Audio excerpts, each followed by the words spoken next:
anybody stop you from being your best self. Make sure you're always surrounding yourself with good people that uplift you. So over the last couple days, I'm talking to a lot of people. Actually, in the last few weeks, I'm talking to over 100 people in the last 2 weeks. Even though I've had the worst sinuses I've had in many years.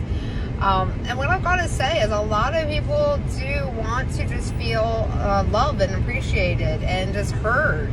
It's the same thing I teach you guys when I teach you about selling. You know, you got to sell from a place of love. And I've got to turn down my heat here so you can hear me better. All right. You got to sell from a place of love, okay? You got to stop just like generically throwing out stuff and just be like, hey, buy my stuff, and then on to the next person. You know, I have never lost a sale.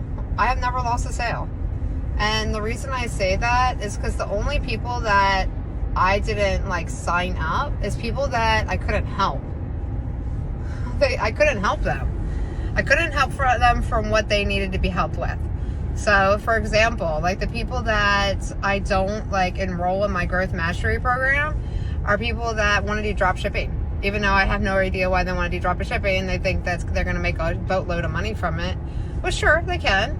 Sure. It's going to take a lot of years and a lot of work.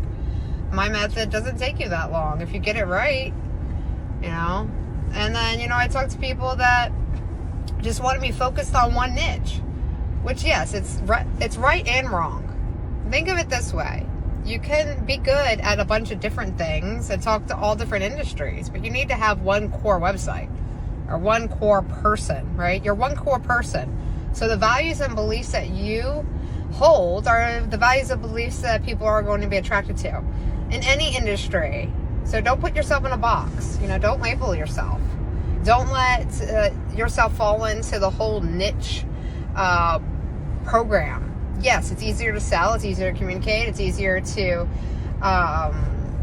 identify with your industry, and I definitely want you to, you know, do that, but don't limit yourself in the other things that you bring of value in this world, you know? So, with that said, I want it to be your mission to decide what you want out of the next 3 months.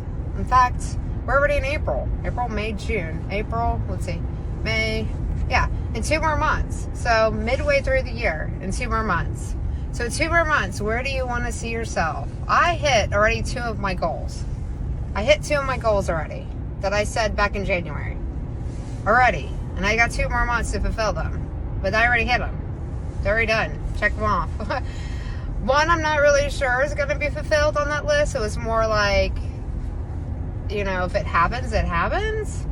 It's out of my control. And then the other one is something I could definitely hit, which now is my main focus.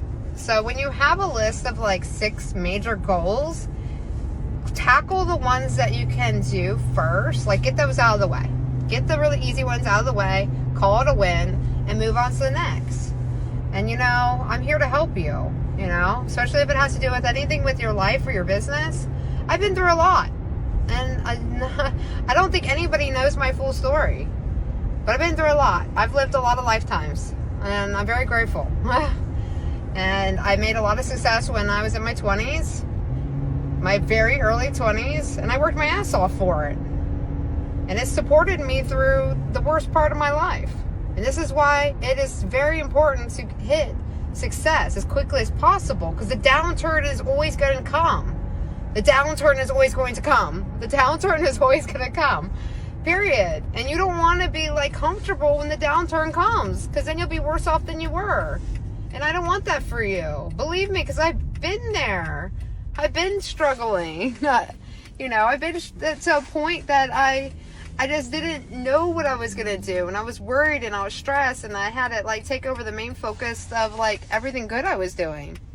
And it's a bad mindset to be in. I've been there, you know. And I go through those periods too, you know, nowadays with things that aren't getting accomplished or not where I want them to be or not like working or something's broken or something needs my attention. Like every other thing needs my attention.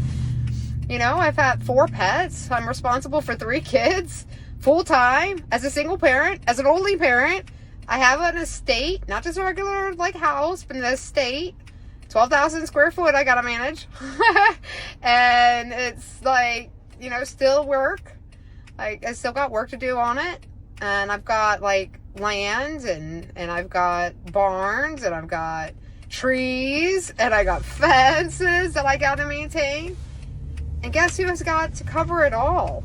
Me. And if I can't afford to do it, I gotta get out there and do it myself. You know? Which, yes, it's stressful at times because I didn't have to work so hard on it at one time because I had, you know, other people, you know, that took care of that stuff.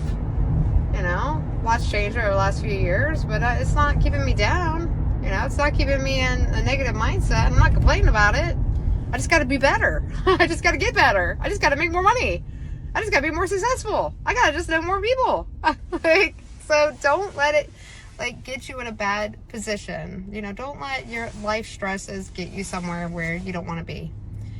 And yeah, just focus on that. Just focus on that. Because life's not bad if you really think about it. You have control of everything. If you're not happy, you can get up and move. You can say, hey, you know, then I'll be late on my bills or I'll lose my job. But, you know, who cares? You can rebuild it. Seriously, you can rebuild it. Believe me, there's a lot of times that I absolutely just want to pack it up in my own house. And maybe one time I will. It's a constant thought in my house and about my house. And it's not about the size and it's not about the responsibility at all. You know, but it's really that I just want warmer weather. I'm tired of dealing with my sinuses, even though I don't get them that often, but I'm tired of dealing with cold. You know, I really love the Dominican Republic, more than I thought. I don't think I'm going to be able to move there because I've got my kids and my pets. And plus, there's nobody there that I really know. Like, I mean, they're all great people, but I really don't know anybody that I'm like, hey. I don't know what type of services or anything they have like that. I imagine they have a lot. I mean, just as much as I love, but okay, so Miami is my first choice. Paris is my second, I guess. It's between Ease and Paris, but I haven't been there in so long it feels like a lifetime ago. You know, I haven't been there in so long it feels like a lifetime ago. You know? Which is sad in a way, but a lot's happened since the last time I was there. A lot of times I was supposed to go for a month and it didn't happen. Twice. I paid for it and I couldn't go. You know, so life stinks sometimes. But, you know, I waited a whole year, paid all the money, and couldn't go. Twice. Sad. That's reality. You know, that's when life hits you. And life's gonna hit you, you know, and I want you to be ready. I want you to punch back. I want you to be like, all right, life, I got this. Like, so you're gonna do this. Well, guess what? I'm prepared. And the only way you're gonna be prepared is if you're successful enough to attain the connections you need now, and the wealth you need now, and the stability you need now, and the friendships you need now, and the network you need now. So when, you know, life does take a turn, you have a community, support. You've got not only that, because, you know, you can't rely on that either, but you got your intuition. You got, you know, more options. The more people you know, the more options you got. So don't even think about, like, them supporting you, because there's nobody going to support you as much as you're going to support yourself. Period. You know, I've had great friends. You know, most of my friends moved, you know, when I was going through the hardest part of my life. I didn't want them to get involved. It was a very difficult point in my life. I didn't want them to know what I was going through. I didn't want to drag them into it. I didn't want them to see what I was going through. I needed to fight it for myself, so I knew I was strong enough to get through it myself. And it took me a while, but I did. And luckily I had my kids, but you know,